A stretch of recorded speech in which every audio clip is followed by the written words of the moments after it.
12 ज्योतिर्लिंगों की पौराणिक कथाएं भगवान शिव के 12 ज्योतिर्लिंग देश के अलग अलग भागों में स्थित हैं। इन्हें द्वादश ज्योतिर्लिंग के नाम से जाना जाता है।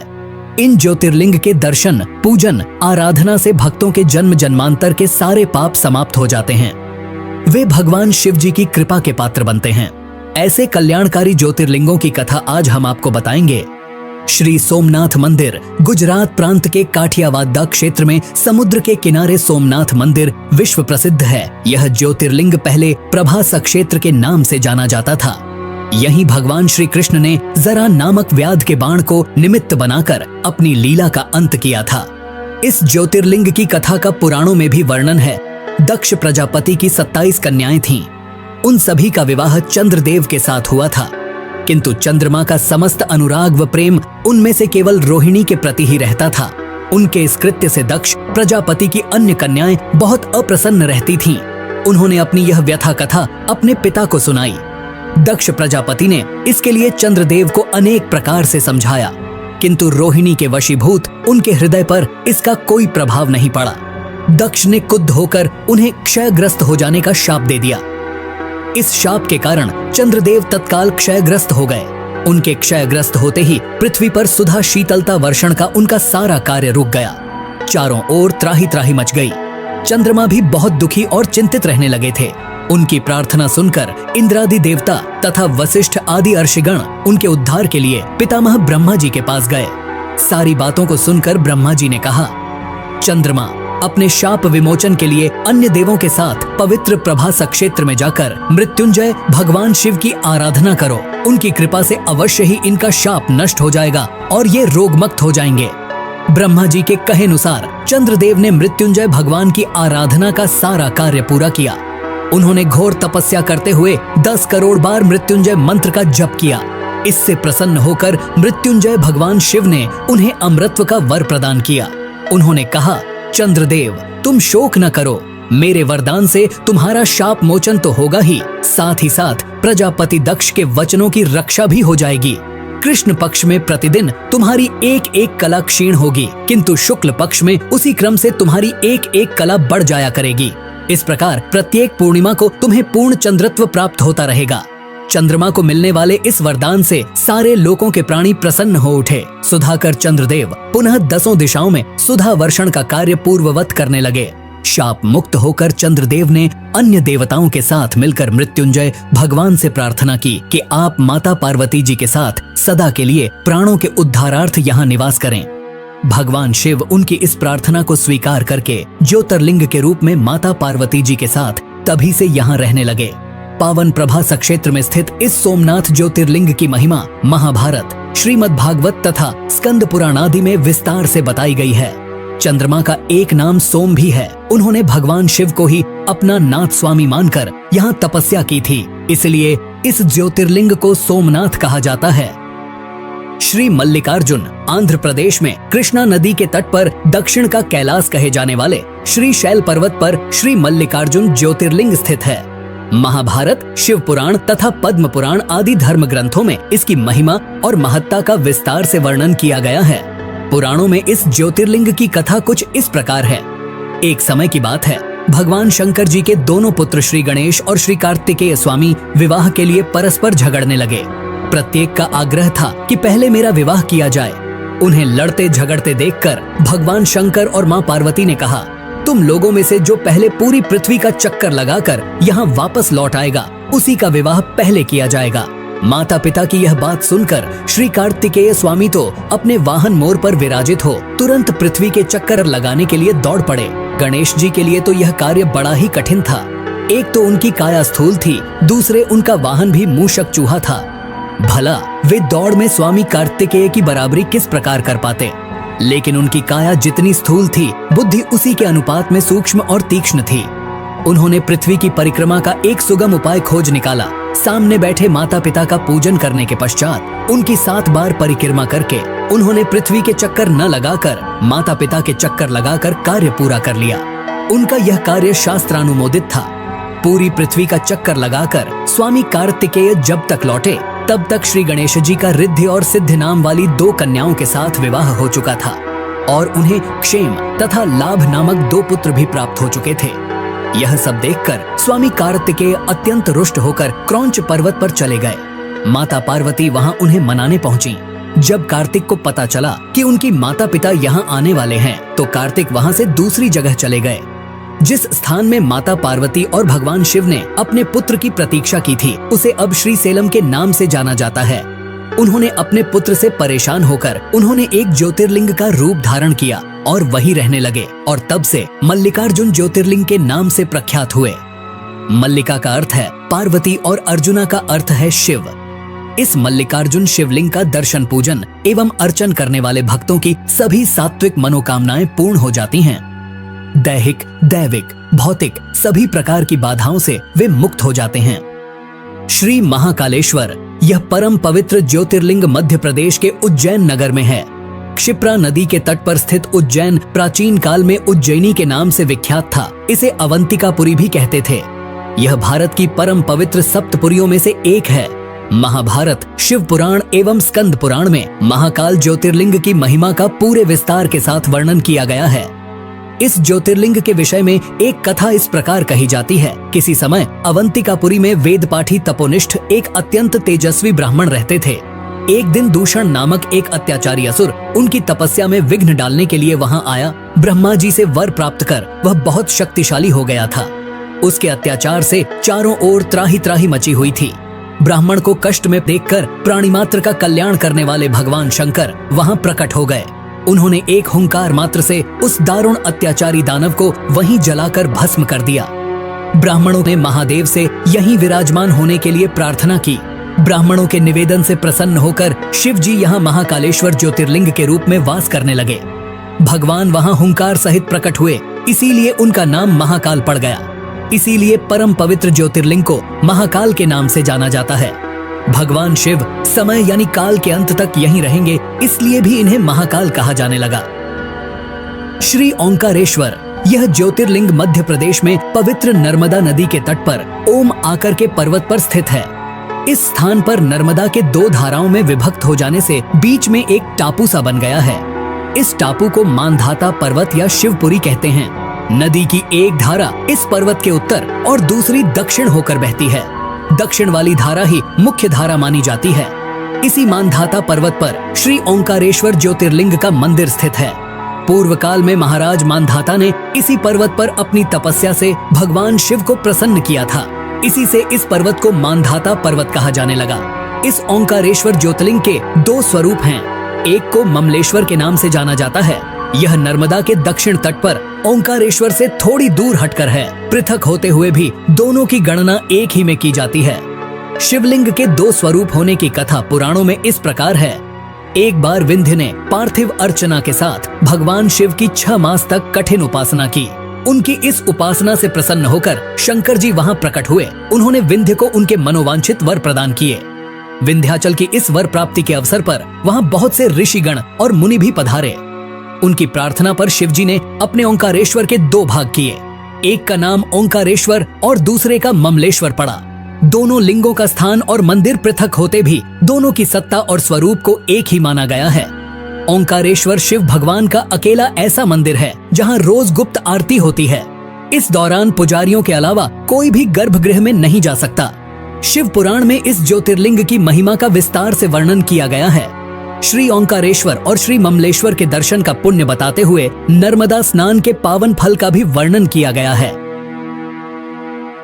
श्री केदारनाथ यह ज्योतिर्लिंग पर्वतराज हिमालय की केदार नामक चोटी पर स्थित है। पुराणों एवं शास्त्रों में श्री केदारेश्वर ज्योतिर्लिंग की महिमा का वर्णन बारंबार किया गया है।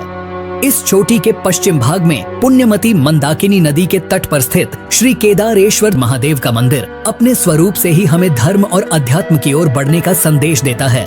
चोटी के पूर्व में अलकनंदा के सुरम्य तट पर बद्रीनाथ का परम प्रसिद्ध मंदिर है। अलकनंदा और मंदाकिनी ये दोनों नदियां नीचे रुद्रप्रयाग में आकर मिल जाती हैं। दोनों नदियों की यह संयुक्त धारा और नीचे देवप्रयाग में आकर भागीरथी गंगा से मिल जाती हैं। इस प्रकार परम पावन गंगा जी में स्नान करने वालों को भी श्री केदारेश्वर और बद्रीनाथ के चरणों को धोने वाले जल का स्पर्श सुलभ हो जाता है। कहा जाता है कि यह मंदिर समुद्र तट से लगभग 12,000 फीट की ऊंचाई पर स्थित है। सर्दियों में मौसम की खराब स्थिति के कारण यह मंदिर साल में 6 महीना के लिए खुला रहता है। कहा जाता है कि पवित्र केदारनाथ मंदिर का निर्माण 8वीं शताब्दी ईस्वी में हिंदू गुरु आदि शंकराचार्य द्वारा किया गया था। आदि शंकराचार्य ने उस स्थान का पुनर्निर्माण किया जहां माना जाता है कि महाभारत के पांडवों ने एक शिव मंदिर का निर्माण कराया था। पौराणिक कथा के अनुसार ऐसा कहा जाता है कि पांडव अपने कौरव भाइयों का अंत करने के बाद अपने पापों का प्रायश्चित करने के लिए भगवान शिव से माफी मांगने जाना चाहते थे, लेकिन भगवान शिव उनसे मिलना नहीं चाहते थे। इसके बाद भगवान शिव गुप्तेश्वर में छुप गए, जहां आज केदारनाथ का ज्योतिर्लिंग स्थित है।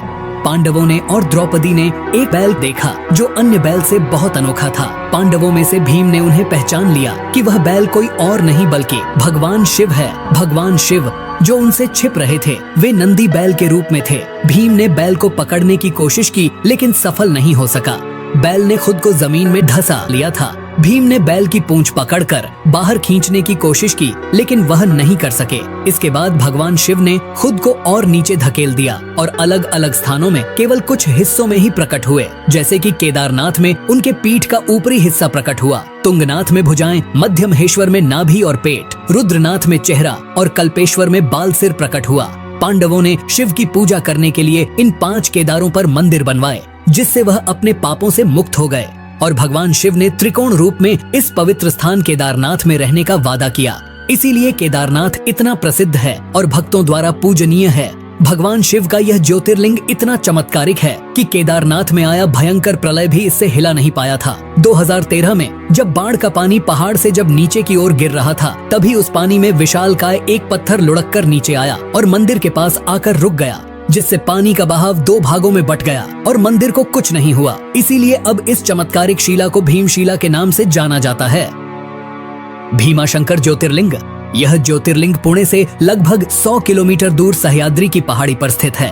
इसे भीमाशंकर भी कहते हैं। इस ज्योतिर्लिंग की स्थापना के विषय में यह कथा कही जाती है। प्राचीन काल में भीम नामक एक महाप्रतापी राक्षस था। वह कामरूप प्रदेश में अपनी माँ के साथ रहता था। वह महाबली राक्षस राज रावण के छोटे भाई कुंभकर्ण का पुत्र था, लेकिन उसने अपने पिता को कभी देखा न था। उसके होश संभालने के पूर्व ही भगवान राम के द्वारा कुंभकर्ण का वध कर दिया गया था। जब वह युवावस्था को प्राप्त हुआ तब उसकी माता ने उससे सारी बातें बताईं। भगवान विष्णु के अवतार श्री रामचंद्र जी द्वारा अपने पिता के वध की बात सुनकर वह महाबली राक्षस अत्यंत क्रुद्ध हो उठा। अब वह निरंतर भगवान श्री हरि के वध का उपाय सोचने लगा। उसने अपने अभीष्ट की प्राप्ति के लिए 1000 वर्ष तक कठिन तपस्या की। उसकी तपस्या से प्रसन्न होकर ब्रह्मा जी ने उसे लोक विजयी होने का वर दे दिया। अब तो वह राक्षस ब्रह्मा जी के उस वर के प्रभाव से सारे प्राणियों को पीड़ित करने लगा।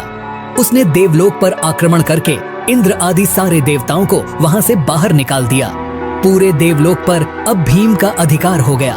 उसने कामरूप के परम शिव भक्त राजा सुदक्षिण पर आक्रमण करके उन्हें मंत्रियों अनुचरों सहित बंदी बना लिया।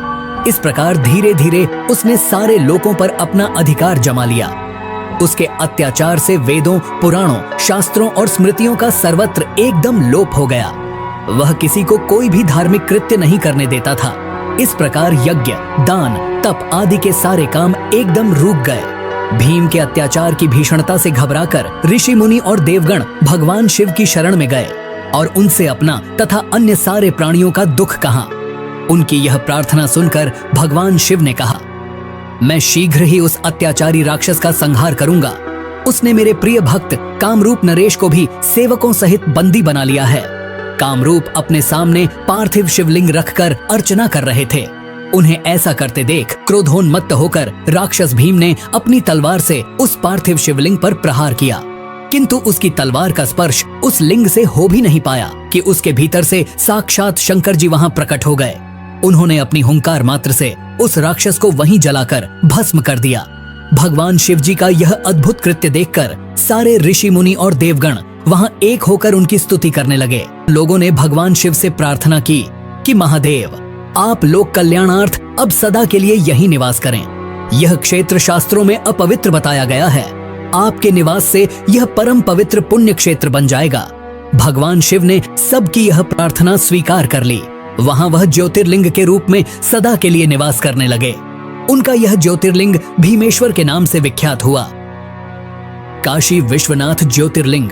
काशी विश्वनाथ मंदिर भारत के उत्तर प्रदेश के वाराणसी शहर में पवित्र गंगा नदी के तट पर स्थित है। वाराणसी भारत में सबसे लंबे समय तक रहने वाले शहरों में से एक है, जिसे बनारस या काशी के नाम से भी जाना जाता है, और ये भारत के साथ सबसे पवित्र शहरों में से एक है और कई महत्वपूर्ण हिंदू मंदिरों का घर है। बनारस को एक ऐसे जगह के रूप में भी जाना जाता है जहां आयुर्वेद और योग परंपरा के निर्माता पतंजलि रहते थे और शिक्षा देते थे। ये एक महत्वपूर्ण बौद्ध शहर भी है, क्योंकि कहा जाता है कि बुद्ध ने अपना पहला उपदेश यही दिया था। इस पवित्र शहर में गंगा नदी के किनारे कई घाट है, लेकिन सबसे बढ़कर ये भगवान शिव का शहर है। कहा जाता है कि भगवान शिव चाहेंगे वही लोग यहाँ आ सकेंगे। ये मोक्ष प्राप्त करने और जन्म और मृत्यु के चक्र से मुक्त होने के लिए सबसे महत्वपूर्ण तीर्थ स्थलों में से एक है। ऐसा माना जाता है कि काशी विश्वनाथ पहला ज्योतिर्लिंगो है जो पृथ्वी को तोड़कर आकाश तक चमका, और ऐसा करके उसने अन्य सभी देवताओं पर अपना वर्चस्व स्थापित किया। इस मंदिर में ज्योतिर्लिंग के साथ शक्तिपीठ भी है। इस मंदिर में शिव को विश्वेश्वर के नाम से भी जाना जाता है, जिसका अर्थ है ब्रह्मांड का शासक। इस ज्योतिर्लिंग की उत्पत्ति के बारे में सिर्फ पुराण में एक कथा का उल्लेख है। एक बार सृष्टि के रचयिता ब्रह्मा और सृष्टि के पालनकर्ता भगवान विष्णु के बीच अपने सर्वोच्चता को लेकर बहस हुई। उनकी परीक्षा लेने के लिए शिव ने प्रकाश की एक विशाल अंतहीन स्तंभ ज्योतिर्लिंग के रूप में प्रकट हुए, ये निर्धारित करने के लिए कि कौन अधिक शक्तिशाली है। भगवान विष्णु ने बराह का रूप लिया और नीचे की ओर जाने की कोशिश की, जबकि ब्रह्मा ने स्तंभ के शीर्ष तक उड़ने के लिए रूप लिया। लंबे समय तक स्तंभ के अंत को खोजने की कोशिश करने के बाद ब्रह्मा ने अहंकार के कारण झूठ बोला और कहा कि उन्हें स्तंभ का अंत मिल गया है, और साक्षी के रूप में कौतुकी का फूल दिखाया। जबकि भगवान विष्णु ने ईमानदारी से कहा कि उन्हें इसका अंत नहीं मिल सका और उन्होंने अपनी हार स्वीकार कर ली। तब भगवान शिव ने क्रोधित भैरव का रूप धारण किया और ब्रह्मा के 5वें सिर को काट दिया और उन्हें शाप दिया कि उनकी पूजा नहीं की जाएगी, और भगवान विष्णु को अपने सामान हर मंदिरों में पूजा जाएगा। कहते हैं कि पृथ्वी के जिस स्थान पर यह स्तंभ गिरा था, वह जगह आगे जाकर काशी विश्वनाथ कहलाया। त्र्यंबकेश्वर ज्योतिर्लिंग। त्र्यंबकेश्वर ज्योतिर्लिंग जो ब्रह्मगिरी नामक एक पर्वत पर स्थित है, ये वही जगह है जहाँ से गोदावरी नदी शुरू होती है। इस ज्योतिर्लिंगों की सबसे बड़ी खासियत है यहाँ पर मौजूद 3 छोटे छोटे लिंग, जिन्हें ब्रह्मा, विष्णु और शिव जी का प्रतीक माना जाता है। पौराणिक कथाओं के अनुसार भगवान ब्रह्मदेव ने भगवान शिव को प्रसन्न करने के लिए ब्रह्मगिरी पर्वत पर तपस्या की थी। तभी से इस पर्वत को ब्रह्मगिरी पर्वत के नाम से जाना जाता है। कहते हैं कि ब्रह्मगिरी पर्वत के बीच आश्रम हुआ करता था, जहाँ महान ऋषि गौतम रहते थे। एक बार वहाँ भारी सूखे और अकाल के कारण वहाँ से सभी मनुष्यों के साथ साथ सभी जीव जंतु भी भागने लगे, जिसे देखते हुए ऋषि गौतम ने जल के देवता वरुण देव की तपस्या की। उनकी तपस्या से प्रसन्न होकर वरुण देव ने उन्हें एक ऐसा कुंड भेंट किया जिसमें कभी न खत्म होने वाला जल था। गौतम ऋषि ने उस पानी का उपयोग सभी प्राणियों की मदद करने के लिए किया। ऋषि गौतम को लोगों का अधिक प्यार और स्नेह मिला, इसलिए ऋषि गौतम को अधिक पुण्य प्राप्त हुआ। लेकिन जल्द ही आश्रम के दूसरे ऋषियों को इस बात से जलन होने लगी और उन्होंने गौतम ऋषि को नीचा दिखाने के लिए भगवान गणेश की तपस्या की। जैसे ही भगवान गणेश जी प्रकट हुए तो सभी ऋषियों ने उनसे गौतम ऋषि को नीचा दिखाने का आग्रह किया। इस पर गणेश जी ने उन्हें समझाने की कोशिश की, परंतु जब सारे ऋषि नहीं माने तो गणेश जी ने मजबूरन एक कमजोर गाय का रूप धारण किया और ऋषि के आश्रम में पहुँचे। गाय की ऐसी हालत देखकर ऋषि गौतम ने गाय को कुछ चारा प्रदान किया, लेकिन जैसे ही गाय ने चारे को खाया तुरंत उसकी मृत्यु हो गई। जिसके बाद सभी ऋषि वहां आ पहुंचे और उन्होंने गोहत्या का पाप ऋषि गौतम पर लगा दिया। गौतम ऋषि ने गोहत्या के पाप को दूर करने के लिए भगवान शिव को प्रसन्न करने के लिए इसी पहाड़ी पर तपस्या की थी। भगवान शिव प्रसन्न हुए और गौतम ऋषि से पूछा कि वे क्या चाहते हैं। गौतम ऋषि गाय के हत्या के पाप को दूर करने के लिए माता गंगा के जल में स्नान करना चाहते थे। भगवान शिव ने गौतम ऋषि की इच्छा स्वीकार कर ली और गंगा माता का जल ब्रह्मगिरी पर्वत पर भेज दिया। लेकिन गंगा नदी वहां से बार बार गायब हो जाती थी, क्योंकि गंगा माता वहां अकेले नहीं जाना चाहती थी। इसलिए गंगा माता ने आगे भगवान शिव से त्र्यंबकेश्वर में उनके साथ रहने के लिए प्रार्थना की और भगवान शिव ने गंगा माता के अनुरोध को स्वीकार कर लिया और ज्योतिर्लिंग त्र्यंबकेश्वर के रूप में भूमि से उत्पन्न हुए। जिसे आज त्र्यंबकेश्वर ज्योतिर्लिंग के रूप में जाना जाता है। वैद्यनाथ ज्योतिर्लिंग। वैद्यनाथ ज्योतिर्लिंग झारखंड राज्य के देवघर में स्थित है। ज्योतिर्लिंग को सिद्धपीठ भी कहा गया है, जहां पर भक्तों की मुराद जल्दी पूरी होती है। पौराणिक कथाओं के अनुसार रावण शिव जी को प्रसन्न करने के लिए हिमालय क्षेत्र में तपस्या कर रहा था। उसने अपने 9 सिर शिव जी को अर्पित कर दिया था।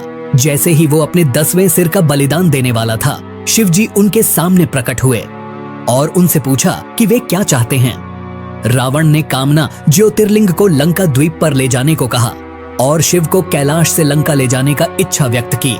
भगवान शिव रावण के अनुरोध पर सहमत हुए, लेकिन एक शर्त के साथ उन्होंने कहा कि यदि लिंग को रास्ते में कहीं भी रखा गया तो ये देवताओं का स्थायी निवास बन जाएगा और इसे कभी भी स्थानांतरित नहीं किया जा सकेगा।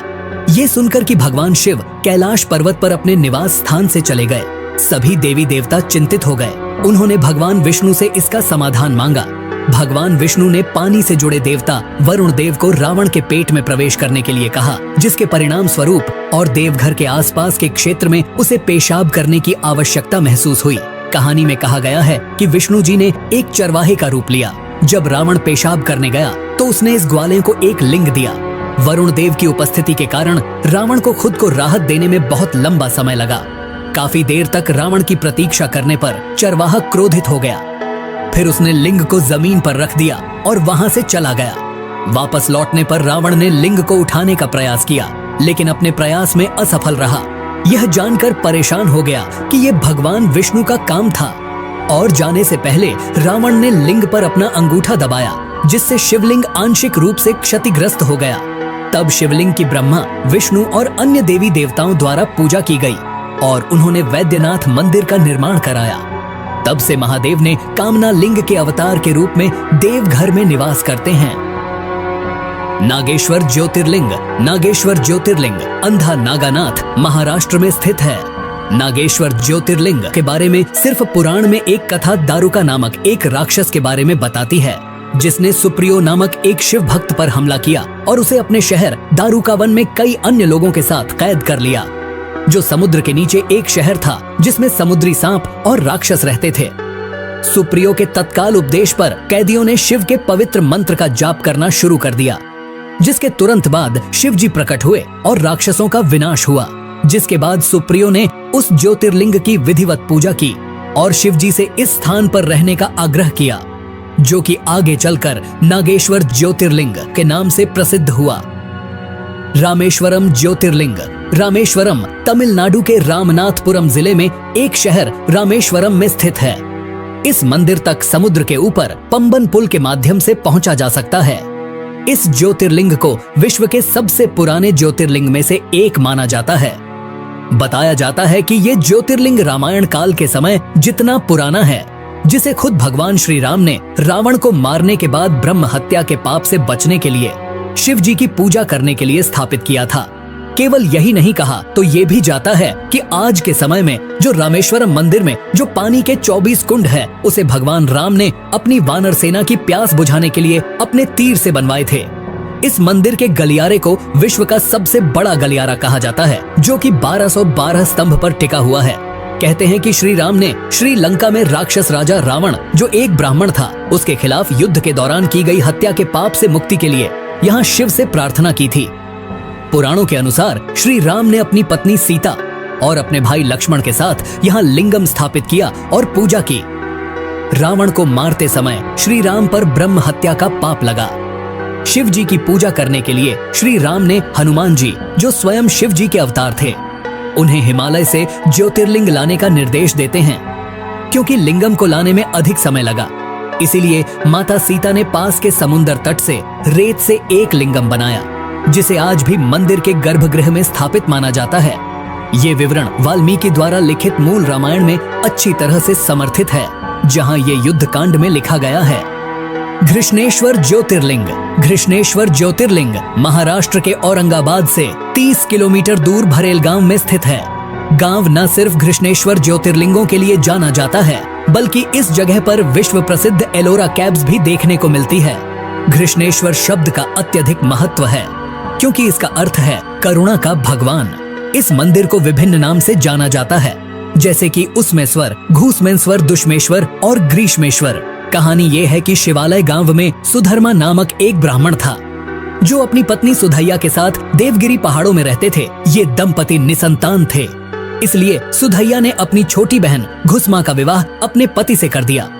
अपनी बहन की सलाह पर घुसमा प्रतिदिन 101 लिंग बनाती, उसकी पूजा करती और पास के झील में विसर्जित कर देती।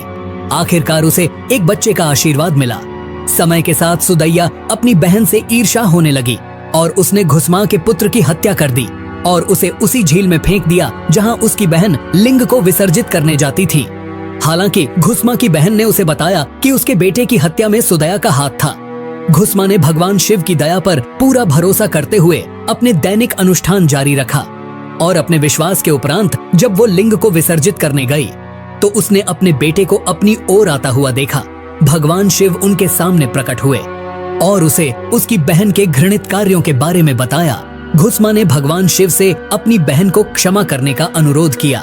प्रसन्न होकर भगवान शिव ने उन्हें वरदान दिया। घुसमा ने भगवान शिव से यही रुकने का आग्रह किया। यही कारण है कि भगवान शिव यहाँ स्वयं ज्योतिर्लिंग के रूप में प्रकट हुए। तो ये थे भारत के 12 प्रमुख ज्योतिर्लिंगों के बारे में जानकारी। अगर आपको यह वीडियो अच्छा लगा तो लाइक करें, अपने दोस्तों के साथ इसे शेयर करें और चैनल को भी सब्सक्राइब कर लीजिए ऐसी ही और वीडियो देखने के लिए।